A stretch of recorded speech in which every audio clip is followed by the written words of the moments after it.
Hello all, welcome back to our channel. In today's video, I'll be discussing a very important case, Vishaka and others versus State of Rajasthan.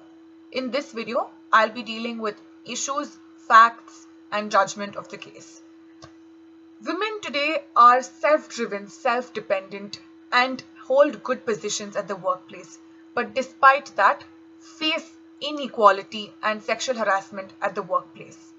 And the same thing happened in this particular case. So let's get into the facts of the case. Bhanvari Devi was a social worker who worked for Women's Development Program in Bateri, which is a small village in Rajasthan. She worked on a campaign to end child marriage. As a part of her job, she worked directly with the families to prevent marriages and reported cases to the police when urgent follow-up actions were needed. This included one particular case where Bhanvari reported a family from the Gujjar community. They were arranging a marriage of a 1-year-old girl infant. Even after a vain full of efforts to stop the marriage, it happened. Upset with the intervention, the family rebelled against Bhanvari. After attempting to boycott her from her own community, they went to her home. Her husband was attacked and restrained while she was gang raped on September 1992 by Ram Karan Gujjar and his 5 friends in front of her husband. Bhanvari and her husband went to the police for help. At police station 2, she was continuously taunted by the women accountable for the whole midnight. No thorough investigation was launched and the police delayed taking the statements regarding what had happened. Before the police told her to return home, she was asked to leave her skirt behind as evidence. After that, she was only left with the blood-stained dhoti of her husband to wrap her body, as a result of which she had to spend her whole night at the police station. Bhanvari was also forced to seek medical attention in Janipur. When she arrived, the doctor only recorded her age, leaving out any reference to the rape in his report. 52 hours had passed before the medical examination was conducted. Determined to receive justice for the brutal acts committed against her, Bhanvari took her case to a trial court in Jaipur.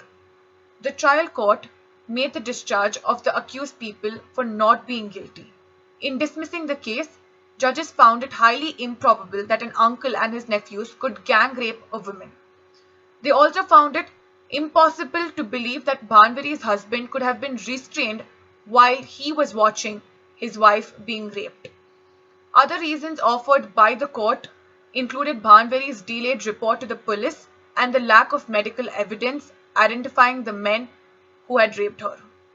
We can see that the judgments that was passed by the trial court was unfair. So as a result and as a response to Bhanvari's story, Vishaka, which is a group for women's education and research, joined together with 4 other women's organizations to file a petition to the Supreme Court of India on the issue of sexual harassment at the workplace. The injustice and brutal attack Bhanvari suffered exposed the gravity of sexual harassment in the workplace and the lack of protection women have against it. So these were the facts and the issues of the case. Let's discuss the judgment of the case.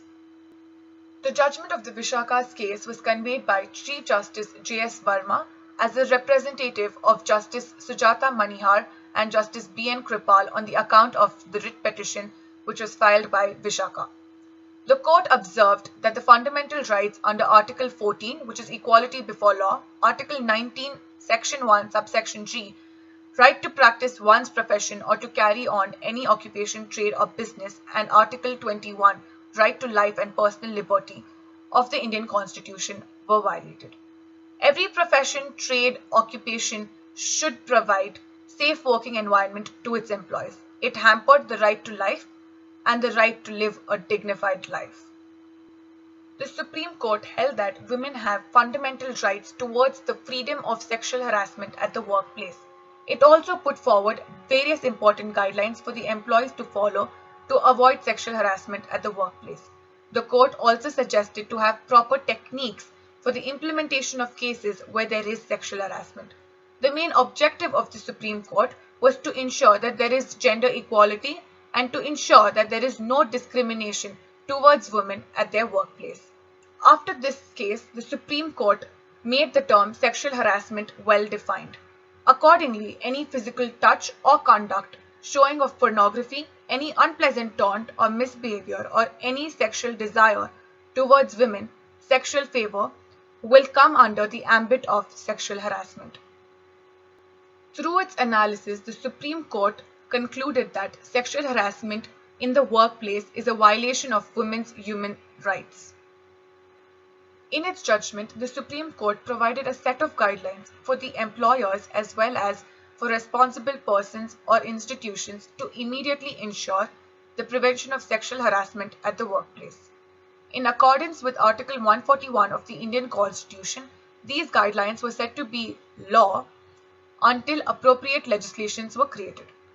Sexual harassment consists of unwelcomed sexually determined behavior as physical sexual contact, sexual favor, sexual remarks, pornographic content, and also verbal. Sexual harassment at workplace should always be informed, produced, and circulated. Whenever a sexual harassment takes place which amounts to a specific offense under law, the employer should take action by complaining about the same to the appropriate authority. An appropriate mechanism of prevention should be created for the redressal of the complaint. The judgment is said to be one of the landmark judgments passed by the Supreme Court of India. It is through this case most of us understood the gravity of workplace harassment. And it is because of this case that there were many laws and acts passed to curb the sexual harassment at the workplace. Do let us know in the comment section below if you would like us to do a video about Sexual Harassment at Workplace Act 2013. Thank you so much for tuning in. Please do like, share and subscribe.